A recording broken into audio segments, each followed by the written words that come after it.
Bonjour à tous. Dans ce nouvel épisode du podcast du CIM, nous avons l'honneur de recevoir Madame Rokhaya Samba Diène, directrice du service géologique national du Sénégal. Bonjour Madame Diène. Bonjour Ibrahima. Merci d'avoir répondu à notre invitation. Plaisir. Merci à vous. Oui, vous êtes à la tête du service géologique national du Sénégal. Pouvez-vous nous présenter cette structure et ses actions? Le service géologique national du Sénégal, SGNS, est un établissement public à caractère industriel et commercial qui a été créé en 2022. Il est placé sous la tutelle technique du ministre des Mines, tutelle financière, ministre des Finances, doté d'un patrimoine propre et d'une autonomie financière. Sa principale mission, c'est de collecter, analyser, diffuser des informations géoscientifiques. Donc, qui dit informations géoscientifiques parle de données géologiques, géophysiques, hydrogéologiques, etc. Et donc, ce service, en plus de cette mission principale, se doit d'accompagner l'État dans la définition d'un programme national de cartographie géologique, d'appuyer la formation, c'est ce qui justifie les coopérations que nous avons avec les universités. Également, ce service doit aider l'État à identifier les risques. Qui dit risque parle de risques d'origine géologique. Dans certaines zones, vous voyez qu'il y a des affaissements de terrain, il y a des éboulements. Et donc, tout cela doit être prévu et le service doit avoir les capacités de le faire. En plus de cela, le service est appelé à nouer des partenariats dans le cadre donc de la promotion du secteur géologique. Et c'est pour ça que nous avons un partenariat avec des instituts qui se trouvent au Canada. Nous sommes aussi membres d'une organisation dont nous parlerons tout à l'heure. Et également, nous faisons beaucoup de choses par rapport à la prestation de services. En tant qu'EPIC, nous pouvons prester des services de laboratoire, par exemple. Et c'est pourquoi ce service doit disposer d'un laboratoire certifié. Parce qu'on ne peut pas inviter les sociétés minières à venir dans un laboratoire qui n'est pas certifié, normé. C'est des sociétés cotées en bourse. Également, l'organisation d'activités de promotion, également des sciences et techniques, donc notamment des sciences de la Terre. Donc le service intervient dans tout cela. Donc si je comprends bien, le service est vraiment une structure qui est venue aujourd'hui appuyer à organiser sur le plan scientifique, mais pas que. Tout ce qui est opérationnel, voilà. Du secteur minier géologique sénégalais. Exactement. Là, même actuellement, vous avez entendu parler du congrès sur le géopatrimoine. Donc le service, dans ses attributions, doit aider à valoriser les géopatrimoines et à identifier les sites géologiques qui ont un intérêt remarquable et qui peuvent évoluer vers des géoparcs validés par l'UNESCO au bénéfice des communautés, également des structures pédagogiques, la formation, etc. D'accord. C'est vraiment une très très belle mission et voilà, nous espérons bientôt commencer je pense qu'on les voit déjà, mais encore plus les résultats de ce service que vous dirigez. Et vous l'évoquiez tout à l'heure aussi, vous êtes aussi présidente de l'Organisation des services géologiques africains, c'est bien ça? Oui, c'est ça. Voilà, est-ce que vous pouvez nous parler un peu de cette organisation et de ses actions aussi? D'accord, donc il s'agit de qu'on appelle communément OAGS, Organisation des services géologiques africains, qui a été créée en 2007 et dont l'objet est d'aider les décideurs dans leur prise de décision, notamment également de partager les expériences avec les géoscientifiques. Et ce service est présidé actuellement, cette organisation plutôt, est actuellement présidée par le Sénégal. D'accord. Et dans sa structure de gouvernance, nous avons 5 vice-présidents.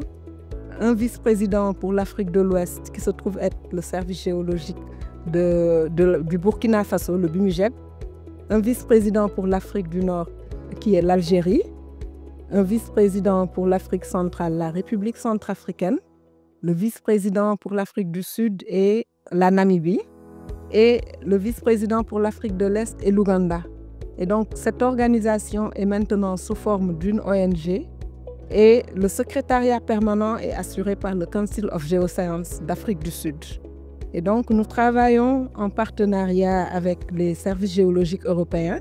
Et c'est en ce sens que nous avons développé un programme de renforcement de capacité des services géologiques qui se trouve être appelé PANAFGEO et qui en est à sa 3e phase. Donc, depuis 2016, nous avons déroulé 3 phases. La 3e phase va démarrer et il s'agit de développer les compétences des services géologiques à travers des programmes comme sur la gestion des ressources, l'estimation des ressources et même la communication. Parce que un géologue qui parle, son langage n'est pas forcément audible par les autres. Et donc, nous avons un programme, un groupe de travail communication, donc qui permet d'aider les gens à mieux communiquer, à partager ce qu'ils ont découvert pour aider à la prise de décision. Également, cette organisation est un bras technique de l'Union africaine.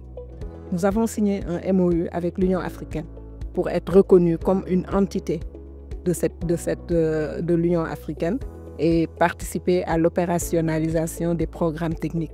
D'accord. Actuellement, nous contribuons beaucoup à ce qu'on appelle AMREC.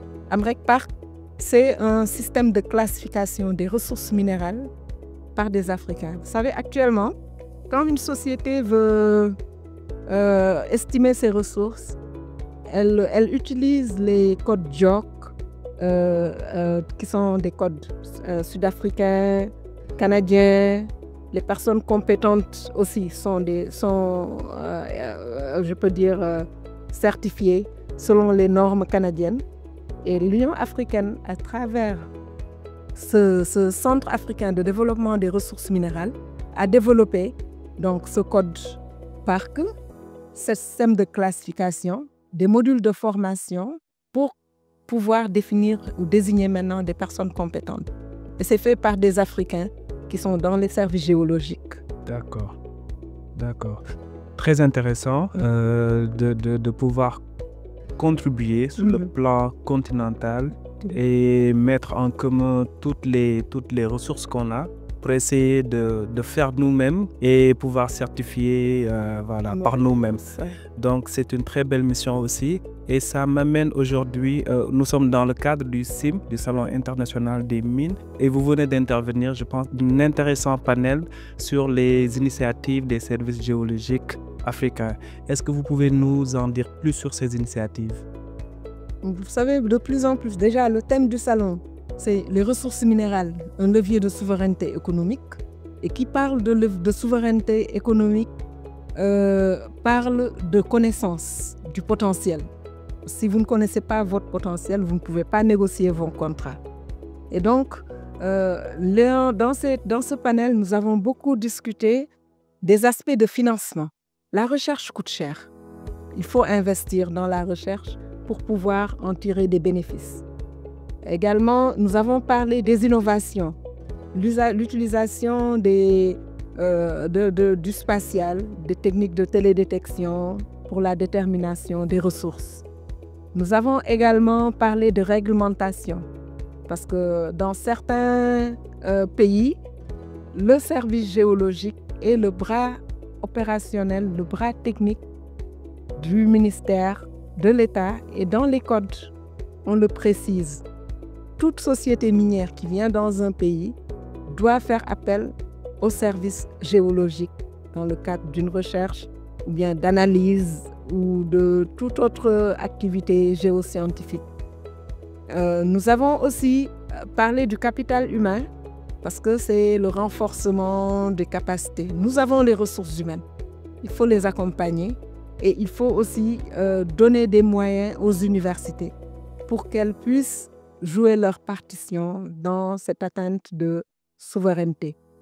Un autre point aussi qui a été vraiment salué, c'est l'organisation du Hackathon Innovation, qui est un exercice que nous avons démarré depuis SIM Sénégal 2018. D'accord. Et qui permet de mettre ensemble des jeunes professionnels et des étudiants autour de thématiques liées au digital pour trouver des solutions aux problèmes des sociétés minières, mais aussi de l'État.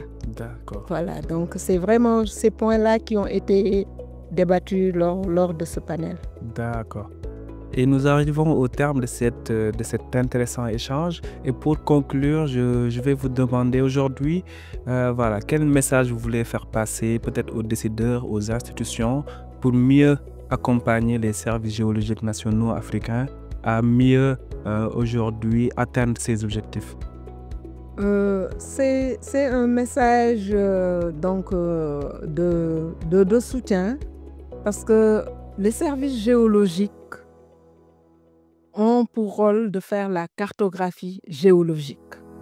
Donc, cette cartographie, pour la faire, il faut disposer d'équipements, il faut disposer de personnel bien formé.